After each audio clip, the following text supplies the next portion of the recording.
All right, well, the star of the show is next.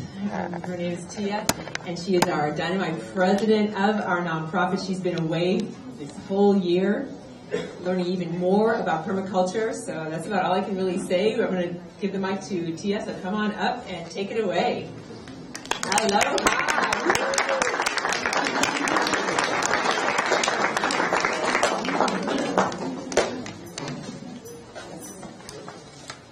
Okay, hi everybody. Aloha. Aloha. So, hey guys on the floor, what's up? Who here knows me? Raise your hand. Everybody. Oh, who here doesn't know me? Never before. Well, that's because I've been in Hawaii and Australia. Who's been to Hawaii? Yay, who wants to go back to Hawaii? Yeah, y'all watch out. And who here has been to Australia? Yeah? A couple over there, too. Really? Who is over here? You guys. Cool.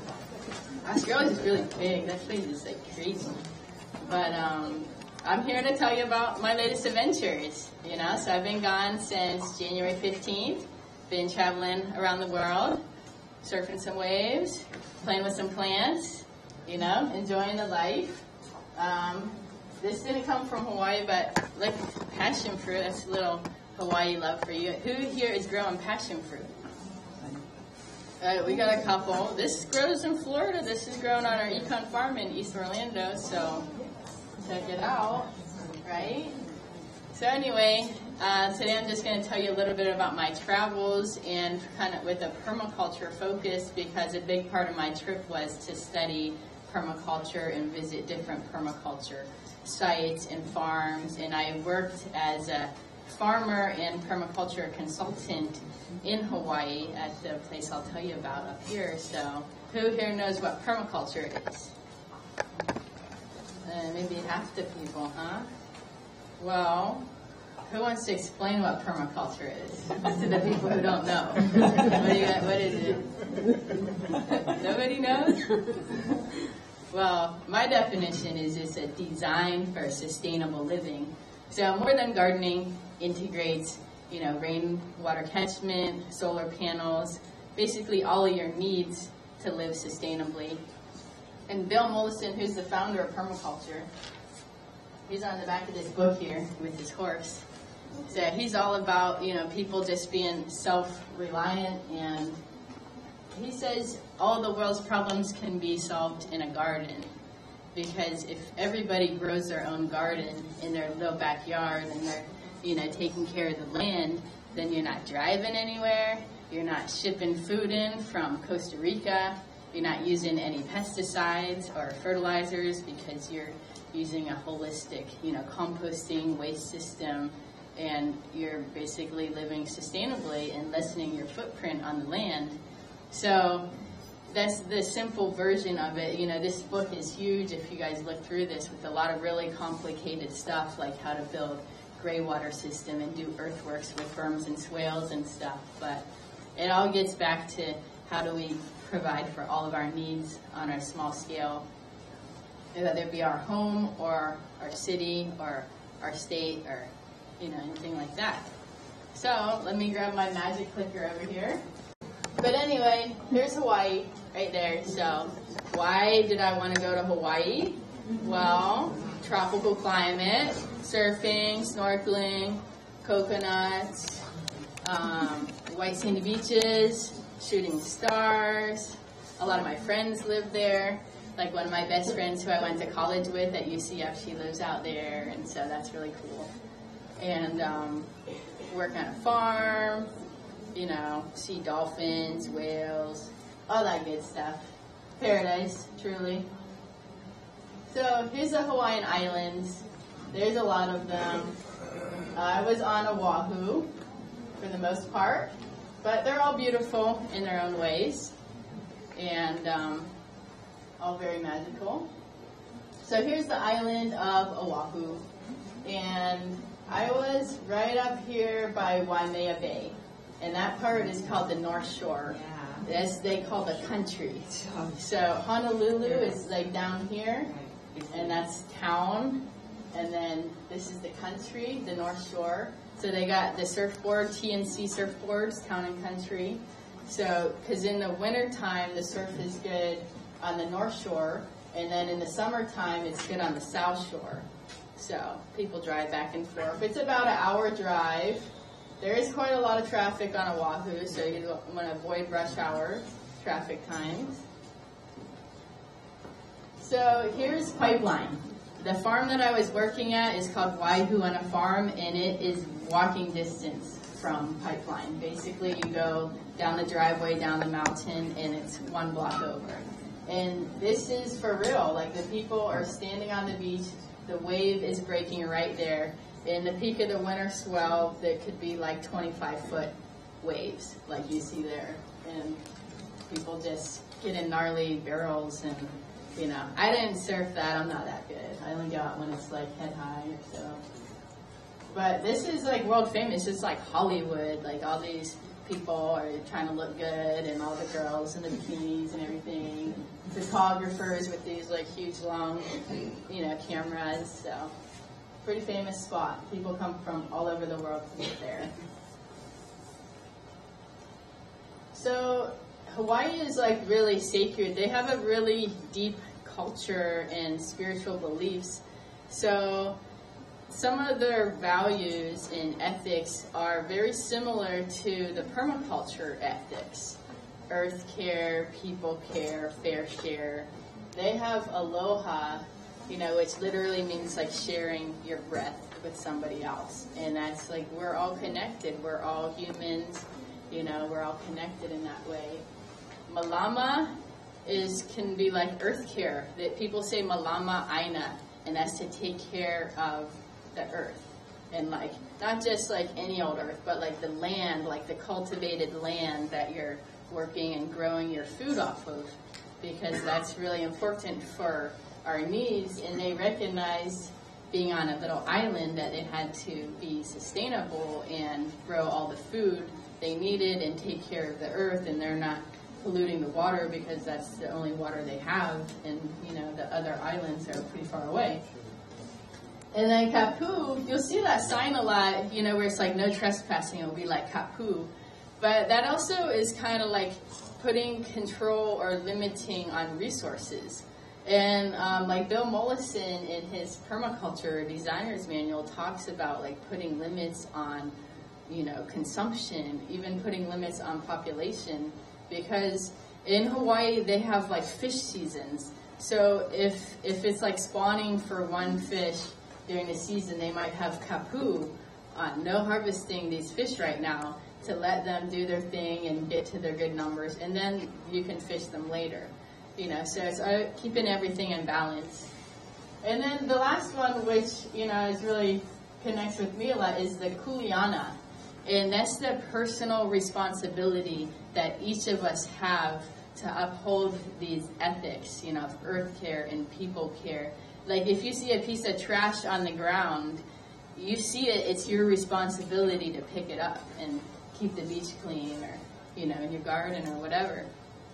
And so that's very strong in Hawaii, and, you know, they don't really have a lot of trash laying around there. Like, when I got back to Florida, it was a little bit of a culture shock, you know, driving down South Tanner Road where I live, and I'm like, whoa, it'd take me a long time to pick up all the trash off of this side of the road here. You got to bring my pickup truck in for this one, you know.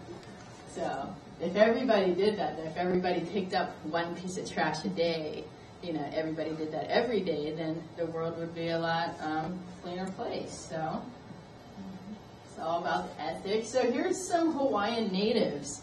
These are very rare to see. Like, one thing that I was shocked when I came back to Florida, I'm like, oh wow, all these plants are native. I was like kayaking down the river, I'm like, that's native, that's native, that's native. Water hyacinth, not native.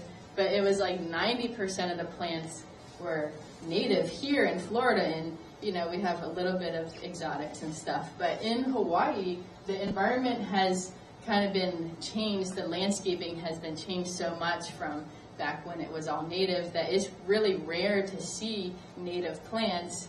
And most of them are just kind of at the tips of the mountain peaks where it's been inaccessible to humans and nobody's really messed with it. But here's koa. You hear about koa wood. That's that way they used to build the canoes and stuff, and they use it to make ukuleles. Here's an iwi bird on a ohia, and that's a beautiful flower that grows up in the native areas. They have a pritchardia. That's a type of palm, and it looks kind of like a cabbage palm, a little bit. And then the fern here.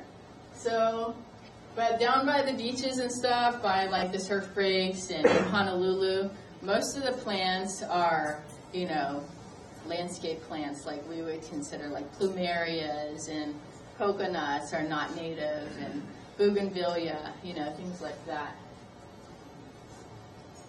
Here's a native plant that's a relative to a Florida native plant. This is Erythrina sandwichensis.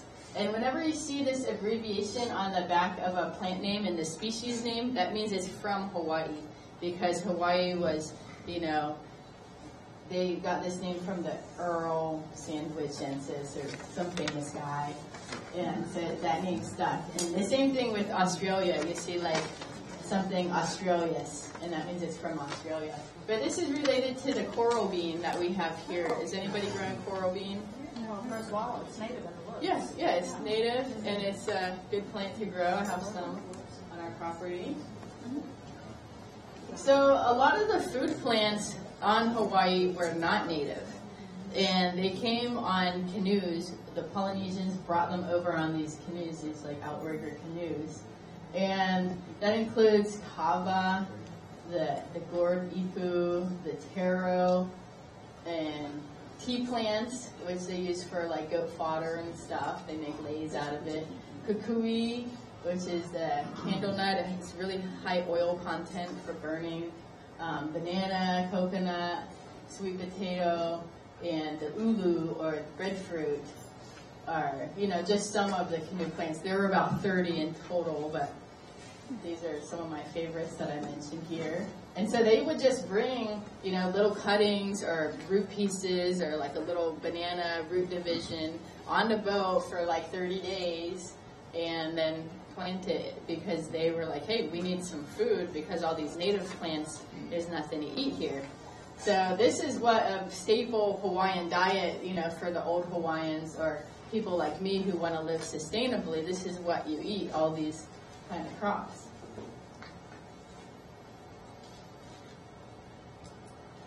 Here's like taro, the taro plant, and then the taro corm, and they pound it to make the poi. Here's the guy pounding the poi. And so that was like, the Hawaiians really excelled at making taro, and there's thousands of different taro varieties. Here it grows wild. It's actually exotic invasive in Florida. We have like the non-native taro here, and that just gets a real small form that isn't really worth eating. But Hawaiians are known worldwide for, their cultivation of taro. So here's, ancient Hawaii civilization and how they lived sustainably. So at one time, Hawaii had about the same population as it currently does now, and they were living sustainably off of the land. And this is the same poster here if you want to come look at it later. But they lived in a very small community, and they would call this division of land between the mountain and the sea Ahupua'a. And in the Ahupua'a, they just grew everything. In the high regions, they had, like the native koa trees and other food forest kind of trees. And then in the midsection here, they would divert the stream into their logi or taro patches. They would also grow like sweet potatoes and bananas in this area. And then as the stream, came back into the ocean, that's where they would have like fishing villages, and especially on the west side of the islands where it's really hot and dry, they would dry and salt the fish, and that's how they would preserve it. So, this like everybody had their job or their role, and the fishermen would trade with, the mountain people and the farmers, and everybody would work together and cooperate in this system. So, we can think about the same thing here in Florida. trading with our neighbors, getting everything we need. So other interesting facts about Hawaii is that, first of all, it's still active in the lava flow. You can go to the big island of Hawaii and see active lava flows, especially if you're on a boat, because it kind of pours out by the ocean. But that's really cool. If you want to buy property out there, it can be a little dangerous because maybe your property would get flowed over by lava someday, especially the cheap property. But they don't have very many mammals, but they do have mongoose. And mongoose are kind of a problem out there. They're a nuisance. They don't like them because they eat bird eggs, chicken eggs, but they are responsible for the destruction of most of the native bird species on the Hawaiian Islands. And also, they don't have snakes. Imagine no snakes in Hawaii. So I'm like walking through some tall grass. I'm thinking, all right, watch out for the snakes. I'm like, oh, I'm in Hawaii. Like, no problem. We're not in Florida anymore. You know? No snakes. What they do have is centipedes. Like really big centipedes, like 6 inches long. And so that's what people are scared of. You're like digging in the mulch pile and you're like, oh, centipede. And some people kill them. I don't kill them. They're just macro decomposers like cockroaches. And They bite, they don't sting. They do sting. Yeah, they'll give you a pretty gnarly sting. Yeah. But they never stung me, so like I don't kill them, they don't hurt me. We have our little relationship there. But they are kind of gnarly, so you don't want to like walk around in mulch piles like in bare feet in the middle of the night. Yeah, those things are gnarly. So they do have a lot of alternative energy there. Like Hawaii is 3rd in the nation for solar energy. Florida isn't even on the top 10 list, and we're the Sunshine State, so I don't know. They have a lot of incentives there, and actually the article, like a couple days before I left, on the front page of the Honolulu Sun was that some energy circuits, people had more solar panels, and they were producing more than the circuit needed at certain times, and so they're like, well, we're going to have to charge these people more for all that extra energy they're producing. So we'll see what happens with that. I'm sure it's a good thing, you know. But they have a lot of wind power, you'll see, and it's kind of like, oh, it's an ugly windmill, but, you know, it beats a nuclear power plant, right? So a lot of solar, you just see solar everywhere. So here's the farm that I worked on for 9 months in Hawaii. It's called Waihuena, Waihuena. Can't really see it at the top. But Waihuena means like rushing water. Wai is water, and Huena is like a lot of water because there's a little gulch that when the big storm comes, you know, it's just like flooding that out. So that's the name of the farm after the place. And I don't know, it looks kind of blurry, but this is the view from the house that I lived in. And you're looking out, and so here's the garden, here's the rainbow, here's the ocean, and then there's like a little tuft blowhole from the whale right out there. Let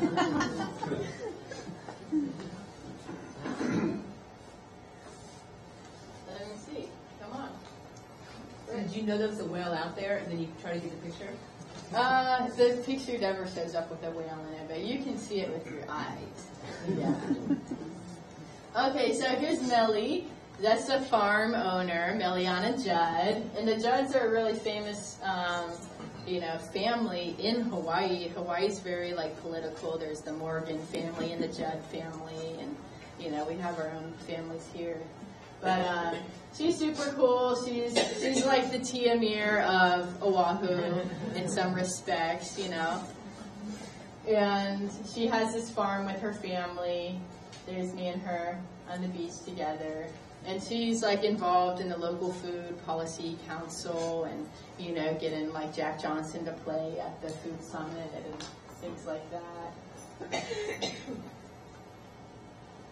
So at the farm, their main business is a CSA program, and so you pay $25 a week. They do it in monthly payments for like $100.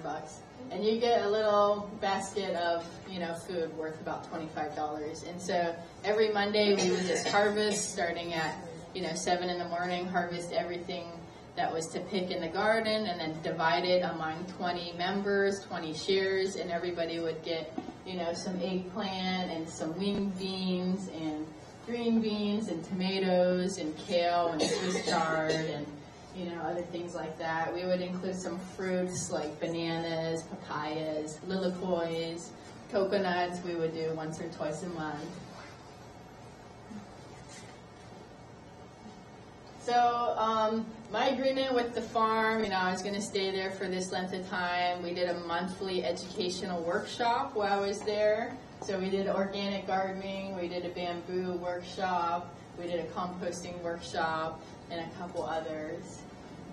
Also, when I was in Hawaii, I did a workshop on the island of Kauai with David Wolf right here. And he's a famous raw food chef guy. He's all about superfoods and cacao and moringa and stuff. And here's a couple pictures from his farm. They have a coconut operation over there. So they buy coconuts wholesale for 50 cents each, chop them open, get the meat out, and they make flavored coconut chips that they sell. And this one here is one of the dryland taro patches they have. And this is just like a cool little permaculture technique where they're using chunks of banana to kind of mulch the taro patch, and that gives it extra water. And then it's kind of just lined in some bamboo. So all that makes a nice, healthy garden. Here's for my bamboo workshop. We built a bamboo shower. And this was out of some black bamboo. And I got some cuttings that I made from a neighbor. And then they actually didn't have any bamboo on the farm when I started there. I was like, well, how am I going to do a bamboo workshop with no bamboo? So I had to go to the neighbor's house, and by the time I left the farm, we had at least 2 different varieties of bamboo, the black and then the yellow with the green stripe. And so the black is really good for building. The other kind is a little starchy, and the insects like it a little bit more, but it still works. This was kind of right before I left here, and look how big these plants got in just a matter of 6 months.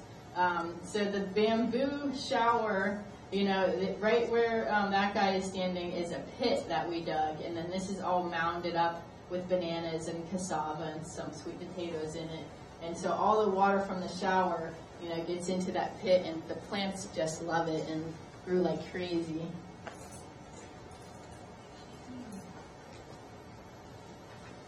So I did a volunteer program starting in February, and it was every Wednesday from 9 to noon. And then I had this Japanese chef named Nami, who was one of my good friends out there, and she would make us a really kickin' volunteer lunch every Wednesday. So that was like extra incentive for everybody to come and help out on the farm and, learn how to eat some of these interesting plants that we grow. That was really delicious. We had an intern program too for 3 weeks in July. We had 4 interns, and so that was a great time. Here's some of the farm animals on the farm. Here's Wilbur the pig. Do you guys see that okay? No.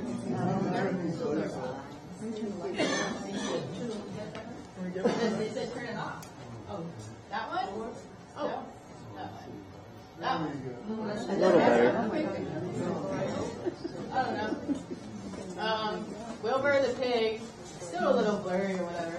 They have chickens, they have Gitmai the goat, and the reason why he's called Gitmai is because goats are really mischievous and they like to run away, and then get my goat. You gotta go get him, bring him back. And this is a worm bin I built in the bathtub. That's kind of cool. So here's another picture of Waihuana Farm. They have papayas growing kind of in the backdrop of the garden.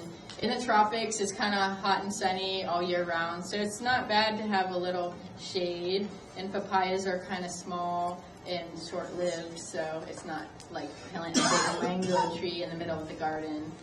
So that's really good. And then there's another crop we had for the CSA. That's interplanted with Swiss chard there. They have clay soil. Huh? When's the last time y'all saw that? That's pretty unique to Hawaii, or not Florida. And they have rocks too. So some of the other cool plants they were growing is noni. Noni's super medicinal. I'm sure you guys have heard about drinking noni juice. Breadfruit. I met the director from the Breadfruit Institute, and she is all about breadfruit is going to be the answer to world hunger because it's so, just such a good staple, and it propagates from root cuttings and stuff. So there's me and a baby breadfruit tree. Beautiful plant, Chaya. We're growing that now in Florida. It's starting to catch on. Who here has a chaya plant? Okay, a couple people. I brought one up here. Somebody can take home. I'll put it on the raffle table.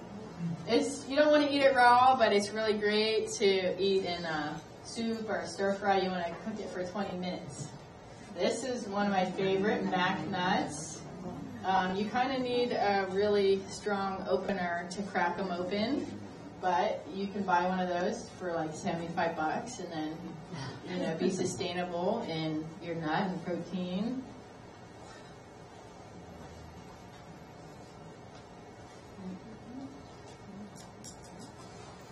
So we can grow those in Florida, can't we? The hybrids. Yeah, actually, I got a mac nut tree from Hyrie, and it's still doing good on my property now. Here's cacao, and that's what they make chocolate out of. This is becoming a big business in Hawaii. A lot of people are going into chocolate production. Something that will never go out of style is people's love for chocolate. Can we grow cacao here? I'm not growing it. Is anybody else? It's very cold sensitive, so Yeah. I killed so many of them. Very cold sensitive. Maybe a little further south, a Meer Island or something. So at Waihu on a Farm, here's some of the permaculture design, problems that I observed and, worked towards solutions for. First of all, there were 11 people living on the farm, but there was not really any central meeting location for people to come and gather or check the internet or hang out in a rain-proof area. So the chickens were really far away. So when it was my daily responsibility to take care of the chickens, it was a 20-minute walk to the other side of the property to feed the chickens and let them out and then come back. Doing that twice a day, once to let them out, once to put them back in, that takes 40 minutes a day. And if the chickens were closer, we would be able to feed them more of our food scraps and more of the noxious weeds from the garden, and it would be a better system. They had pathways that weren't mulched. They were full of weeds, so the weeds were going into the garden beds. And I was just wow, this is a big, maintenance nightmare to have to pull weeds all the time. Who ever heard of, weeds and pathways? Apart from the main house, they didn't have any electricity, so it would be very easily to put a couple of remote solar panels and batteries in at the farm and these different locations where people are living in tents or, in the kitchen area or something. And they ran the whole thing from city water. They didn't have a single rain barrel when I started there. And they get the same amount of rain as we do here, 52 inches a year. So that's quite a lot of rain that would be really good to collect and, store and then use later. So some of my solutions to these problems was one to create a central meeting location space. They were already using shipping containers for some storage. So I came up with the design where you could kind of put 3 shipping containers in a horseshoe space, and then the middle area, could be an outdoor classroom, and then in the shipping containers could be the office and the CSA area and the kitchen and things like that. If they moved the chickens closer to the garden, we could feed them more, it'd be easier to get the eggs, and they could actually help with some of the weeding in these garden areas that were, have a constant weed problem. Simple solution for the pathways is just to simply sheet mulch them, get cardboard, put mulch on, So while I was there, I, collected cardboard and sweet-talked all the tree trimmers to get them to dump the mulch there on our property. And they have quite a lot of area. I didn't quite finish sheet mulching the whole place, but I did get a stronghold in a couple areas. And then install solar panels. That was kind of something beyond my ability to do at that time, but they are working on that. And then install rain barrels. So I put in the first rain barrel on the farm to collect the water. There wasn't even a gutter. It was just like a runoff spot. And so that was a little big start, but they could definitely use a lot in that department. And, maybe creating a pond. Like, that's a great way to store some water. So also when I was home in Hawaii, I had some other great opportunities for learning. The day that I arrived, this really famous lady, Donna Shiva, was speaking at the University of Hawaii in Manoa. And she was a really inspirational speaker. I really enjoyed her talk. And for me, the take-home messages were about gardening with love. And she kind of called Hawaii out on like, hey, y'all are importing 90% of your food. Like, go home and start a garden today. If everybody started a garden, we wouldn't have such a big problem. And she really speaks out against the GMO movement, which is really kind of infiltrated through the university because many talks. And Hawaii is just a great place for Monsanto and Syngenta and other biotech companies to develop seeds, that a lot of cornfields and stuff, just because of the year-round growing season and the climate, So it's a big issue there. There are several marches against GMO, and they have like all these Facebook groups, GMO-free Oahu and GMO-free Hawaii. My friend Betty Gearin owns a sustainable education center called The Greenhouse. So I've been teaching with her, before when I lived in Hawaii and taught again. And this was just a basic organic gardening class and showing everybody the plants and some basic seed techniques. The Volcom Pipeline Pro is a surf contest. And so they're trying to make their events green. And they had a big shindig about how Volcom was recycling all of their waste. And the farm I was at took all of the green waste and we, put all the paper plates and cups, biodegradable stuff into a chipper shredder and made a big compost pile out of it along with all the food waste. So here's a community project I was involved with. This is the edible bike path on the north shore of Oahu. There's a really cool bike path that runs for about 3 miles up and down the coastline. And here we're planting bananas and papayas and passion fruit. And that way when you're riding your bike to go to the beach or go surf, you can just reach out your hand and grab a papaya and, take a little bite, get some substance. And, just promoting growing more food in our communities. So, we could consider doing that here on some of our mini bike paths. The last big event that I was involved with on Oahu is the Oahu Permaculture Convergence, and we had about 100 attendees come to this. I was one of the speakers, and I did a class on permaculture, and it was a really great event. It was held at the farm, Waihuana Farm, where I was working. We have this big spot in the back of the property, and it was in August, so everybody's wearing their bright orange August colors. It was really a lot of fun. So here's the Honolulu airport. I'm on my way to Australia, and isn't this cool? They have like a little Japanese bonsai garden in the airport, so you just go and hanging out in there, and it's really pleasant. I like to allow ample time at the airport to check out the koi pond and things like that. We should build one of these in Orlando too, right? A little garden. So Australia is like a really enormous country. Like I never even fathomed how big it was until I went there. And, I was living in Hawaii and I was like, hey, I want to go to Australia and study permaculture. And, you know, you think about going to a foreign country and you're like, whoa, it's a big trip. It was a 10-hour plane flight from Hawaii, which is the longest plane ride I've ever been on in my life. So, new experience for me there. But I flew into Brisbane, right there, and they have direct flight on Hawaiian Airlines. And then I basically, the whole time I was there, I was just in this one teeny little section. And I went for a couple hour-long drives, so I didn't really get to cover too much territory. I was there for 3 weeks total.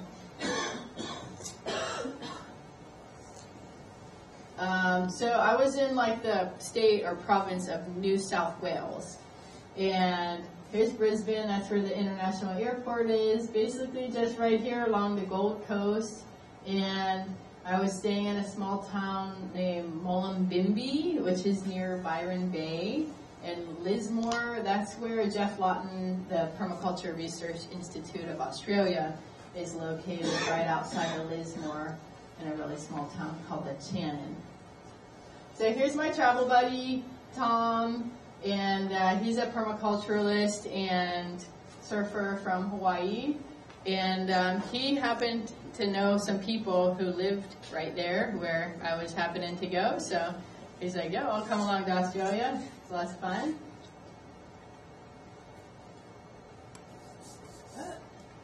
So here's Mullumbimby. The Australians have really funny words. And here's a little house that we stayed in, and solar panels, of course. There's a rainwater catchment system behind the back. Here's a little dog, family dog. So the first thing I noticed when I got to Australia, I was like, hey, this looks a lot like Florida. They got cassia, they got grasses, they got violas, you know, a lot of the same plants, Schefflera, bougainvillea. I'm like, I know all these plants, Biden's alba. And the culture was like a lot like English. Like, I didn't really like it, you know, tea time and like biscuits all the time. I gained like 10 pounds when I was in Australia because it was so cold and they ate like biscuits and drank tea all the time. So, no, it's all good. Because Australians came from England because of the exile back in the day. It definitely... Convicts. Yeah, convicts. Yeah.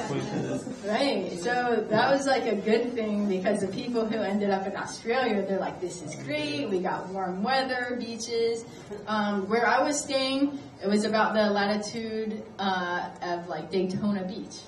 So, you know, pretty subtropical, but just in the southern hemisphere. Right, and it was cold, right? I mean, didn't you? It was really cold for me. Yeah. Leave Hawaii and go to Australia and have to be, you know, But it's been crazy. Like, it didn't really freeze a lot. It just got really, really cold. And they have huge mango trees there, but they didn't grow coconuts. So I didn't quite get the climate exactly. Because we don't really have huge mango trees here, like 50 feet tall. So this is common. This is like a permaculture backyard. Everybody's yard looks like this. And they're like chopping and dropping. And they have these foo-foo mailboxes that everybody designs on their own. And Australia is just teeming with wildlife. It's super rich there. I did see a koala while I was there. It was pretty sedated up in the tree. All those eucalypt leaves it was eating really like mellows it out. And this is like, I was kayaking down the river and I saw one of those. I was like, oh, an alligator. It's a water dragon. This is a python. I saw one of those in Yirigir National Park, and I was just walking down the trail, and whoa, big python. So that was pretty exciting. And I saw one of these guys too. This is called an echidna, and it's a type of porcupine. So some neat wildlife. There were also these giant bats that are fruit and nectar bats. They don't eat insects. They're fruit and nectar bats, and they're like 2 feet across, and they eat the mangoes and all the fruit. So the commercial growers, they net like acres of property so these bats don't come and eat all their crops. The home gardeners would maybe net individual trees. I also saw kookaburra bird and kangaroos. This is at one of our camping spots, and they're just hanging out. I was like 5 feet away from the kangaroo. That's pretty cool. They're looking for food, or they're just hanging out? Or? They eat grass. Oh. Yeah. So one thing that really stood out to me is Australia is like really into sustainability, and everybody provides all their basic needs on their own homes. So it's quite common to have a house here with, solar panels, hot water from solar, a big rainwater cistern tank, composting toilets, edible landscaping. They were big into chooks, or that's what they call chickens. Everybody has, it's totally legal to have a couple of chickens in your own backyard. Is that legal here yet? Not yet? Working on it, huh? So that's exciting.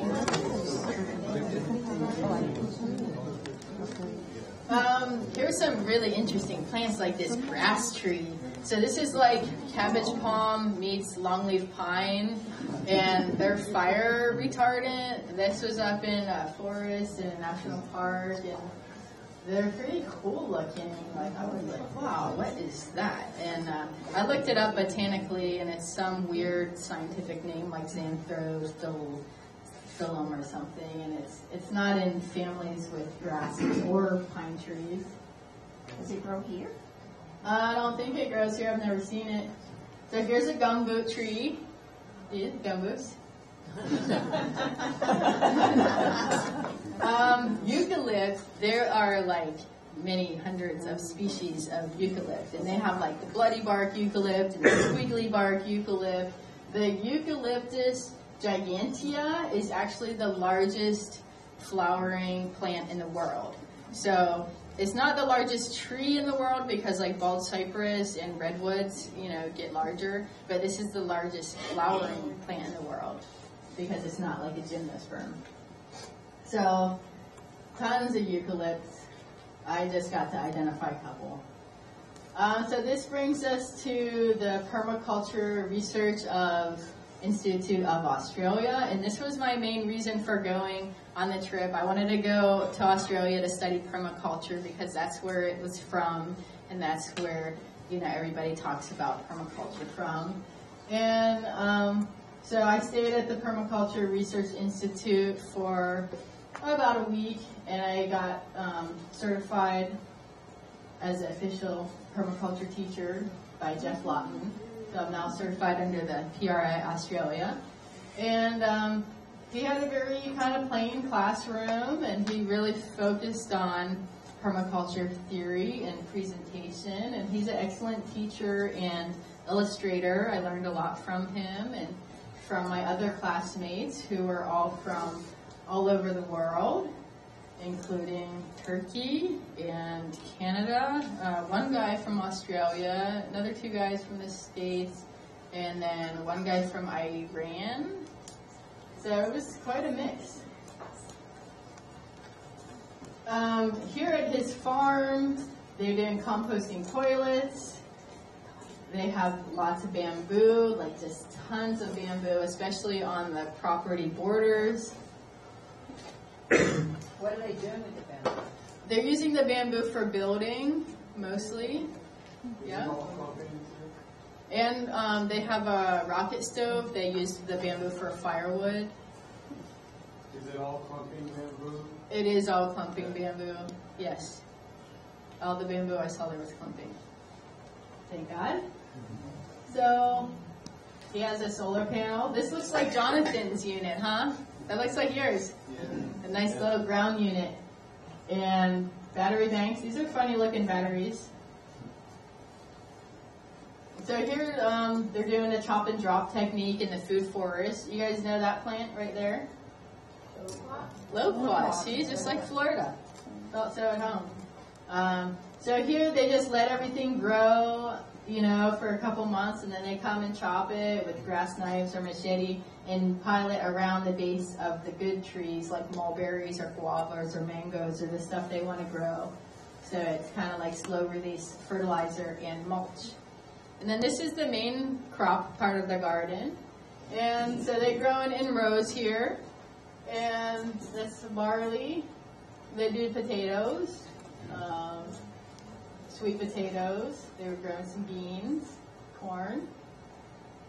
So that's, good gardening technique. They had a wide variety of plants. I was really digging all the ice cream bean they had grown everywhere. The inga, which is pictured here. And that's just a quick growing, nitrogen fixing tree that you can chop and drop, and then it will release nitrogen into the ground. They also had pigeon peas, cowpeas, comfrey, a lot of fruit trees like we have here. But I actually talked to, when I was on one of my morning walks, I talked to one of the neighbors from the Permaculture Institute, and the neighbor was a little bit, kind of anti-permaculture, and said it's because of permaculture that we have all these exotic invasive plants here, like the ice cream bean. So it's interesting to get that perspective on it, that that tree, since it grows so prolifically, could be a nuisance because it's seeding all over the place.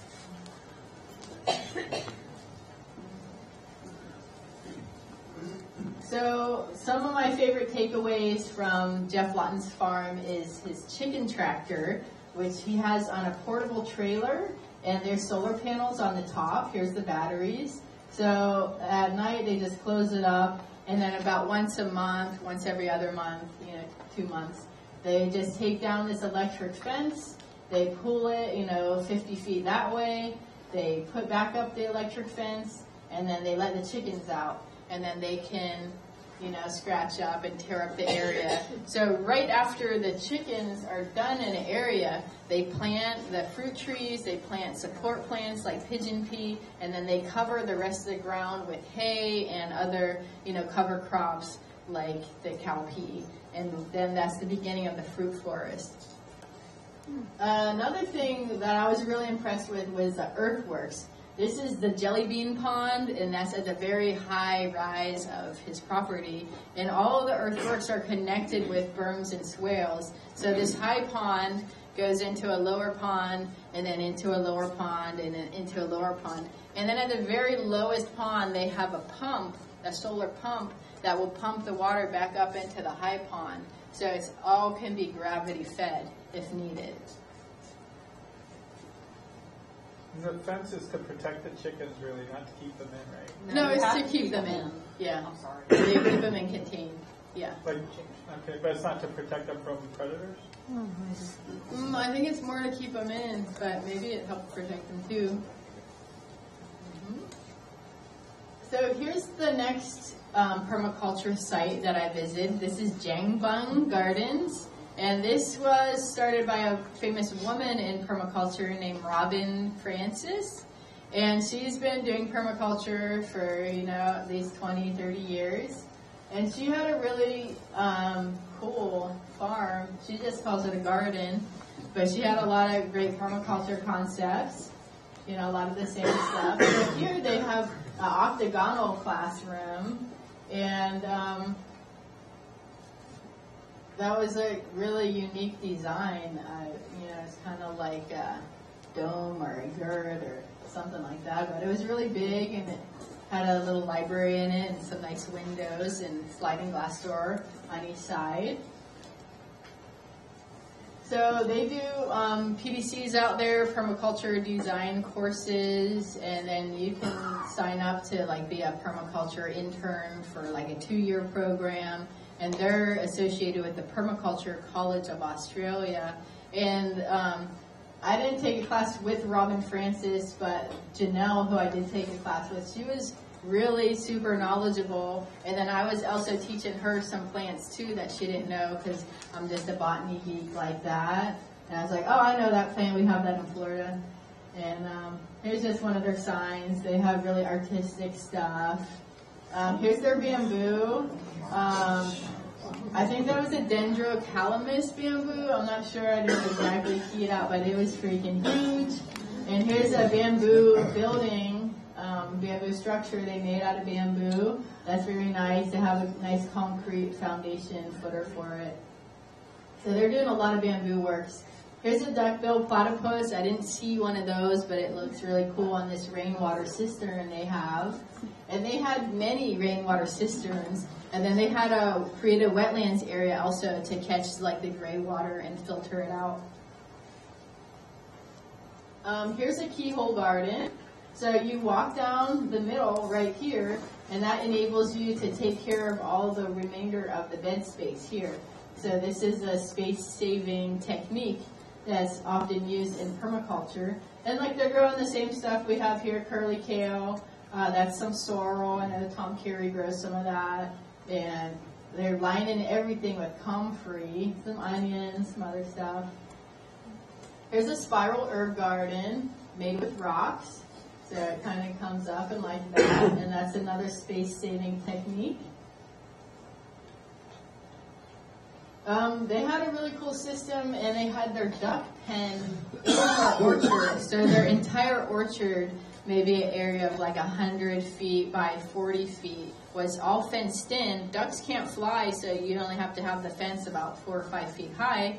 And so they would let the ducks out of the pen, and then they would keep the orchard weeded and fertilized. And I think that's a really good design thing. The only thing is they just had this like little kiddie pool here for the ducks to play in, and I think the ducks need a bigger pond, so I would advocate for a bigger pond for the ducks. But I was just a student. So here's another class that I went to. This is a class on growing subtropical fruits in Australia. So I was like, wow, that sounds right up my alley. You know, and here's Sharon Foster, and she was the teacher. This was a class through the Byron Bay Community College. And she was super knowledgeable. You know, she had tea time too. And they're growing a lot of the same stuff, like pigeon peas. I did find some wood ear mushrooms on her property, and I pointed those out that were edible. And, you know, some kale and comfrey and passion vine. They grow a lot of those over there. I think that might be a chayote squash. One of the kind of things I found really interesting is that she was making this liquid fertilizer in a 5-gallon bucket with no aeration. She was like, hey, you don't need aeration. Like, yeah, it's going to be a little bit stinky, but you can still do it, and you don't have to be high-tech and have the bubbling air stone and all that. You can still make liquid fertilizer by just, you know, cutting some plants. Here, there's some comfrey in there, and I think some cannas, and just putting them in a bucket of water, and you just make, like, plant tea. Let it, you know, she put the strainer on top to keep it under the water, and then you strain it out, and it's a nutrient-rich tea that you can feed back to your plants, so you can make your own liquid fertilizer that way. How long did she let it sit? Just for like 2 or 3 days, not very long.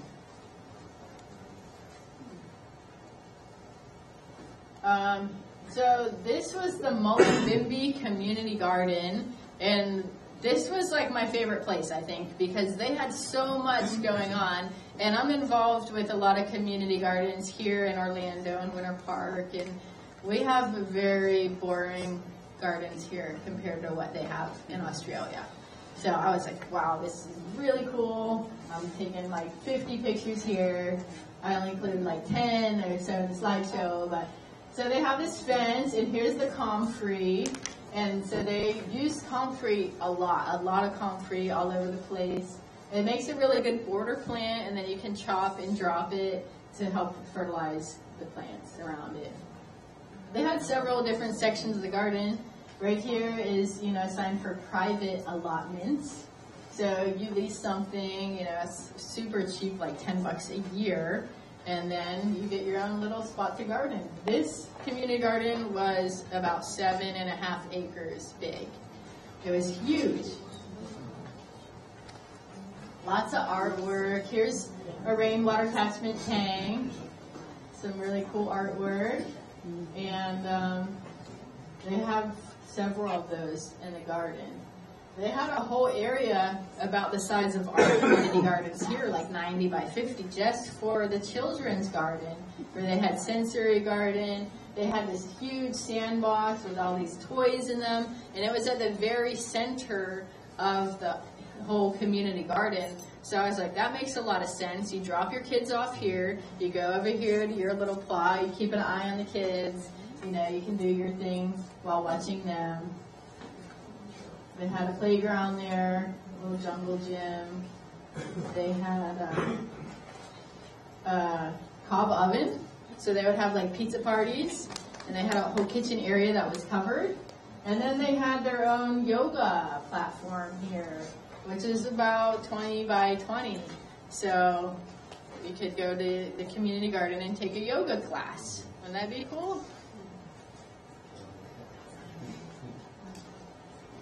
They had their own biochar making station.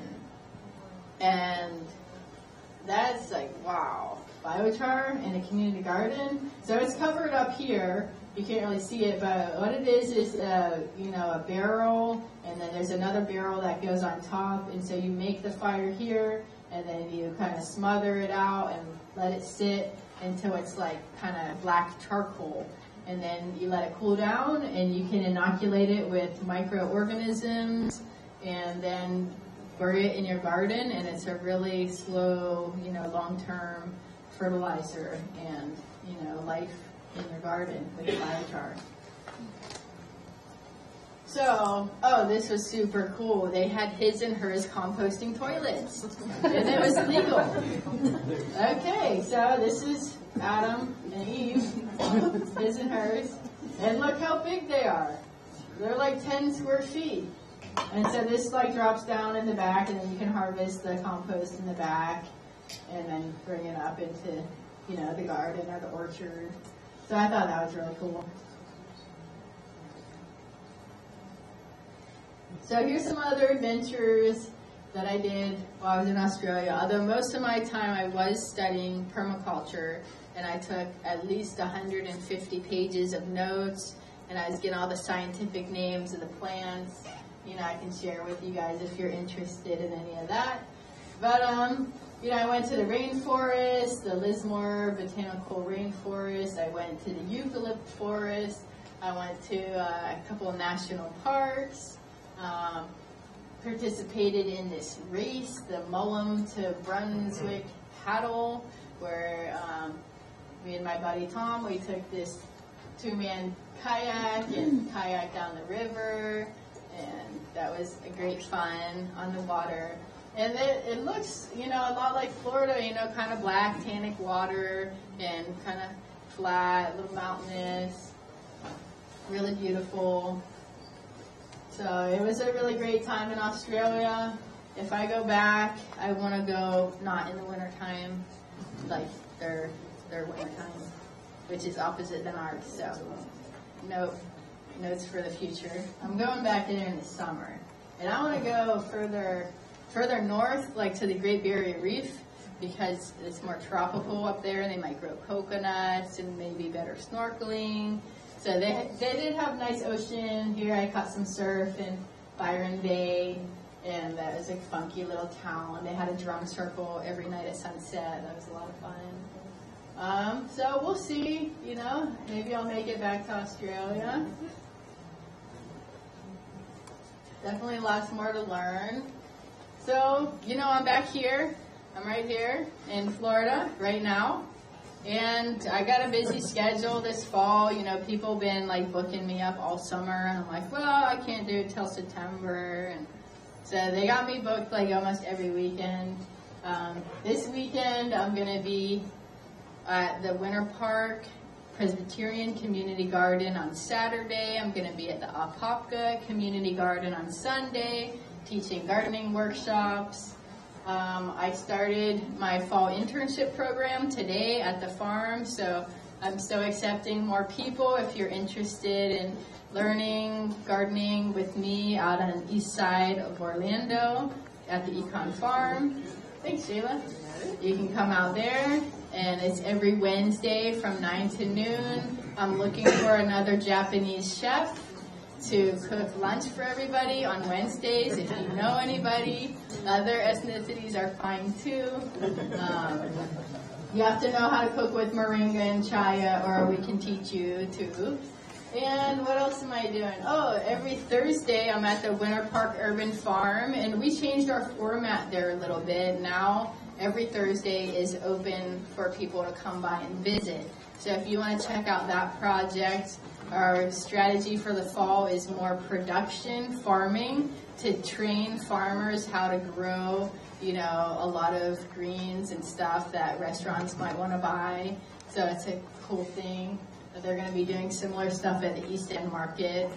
We're going to be doing a bus tour of community gardens with our whole community, and that's like on October 5th, where we take a little tour and I talk about the different gardens and the different design strategies and how to become involved. And what else do we got? We're doing a fall permaculture design course out at the Econ Farm. I have some flyers for that we'll pass around. And so if you're interested in permaculture, you gotta check it out because it is the solution to a lot of our current day problems. Thanks, Sheila. And the design course is a 10-day straight, so you have to take vacation from work and come out and hang with the farm for 10 days straight, and then meals and camping and stuff are included, and you just immerse yourself in this, life transformation to get all permeated out and, learn about gardening and sustainability and water and gray water and energy and, people systems, social systems. We're also doing a permaculture immersion, so if you don't want to do the PDC, the permaculture design course costs $950. We do offer a $50 discount for Simple Living members and a discount for couples too. The permaculture immersion is after the PDC, and that's just a 4-day long course, and that one is only $200. So if you just want to get a taste, that one's just going to be more hands-on activities and less theory, where the permaculture design course is really heavy in the theory and how to do these design systems. And I'm planning to go to Cuba this year for the International Permaculture Convergence, and that's where people from all over the world are going to come to Cuba and meet and talk about permaculture. So now we've had a permaculture convergence here in Florida. I hope to organize. We did one in Oahu, so now I'm going big time for the International Permaculture Convergence in Cuba. And I like the tropics. I like islands, so that's kind of right up my alley. And then still on the organizing team for doing the next Florida Permaculture Convergence, and we're currently looking at the weekend of Saturday, January 11th, 2014. For the next one here, it's going to be on the West Coast at some Sartoma youth camp. Do you know that? Yep. Is it nice? Yeah, it's nice. They have a lot of music events there. Oh, cool. Yeah. Cool. So I've never been there. That's not definite or final. That's just what the word is right now from the organizing committee. And, I'll be all over the place. Anywhere there's a plant or a mushroom or a garden to be started, then you guys know where to find me, right? Just hit me up on my email, tiameer@gmail.com, or you can grab one of my business cards up here. So thank you guys very much for coming to hear about my adventures today. I'll be at the after party at Ethos if anybody wants to continue discussion there or ask any more questions. And I have lots more pictures and notes that I'll share if anybody's interested in learning more about anything in specific. So thank you.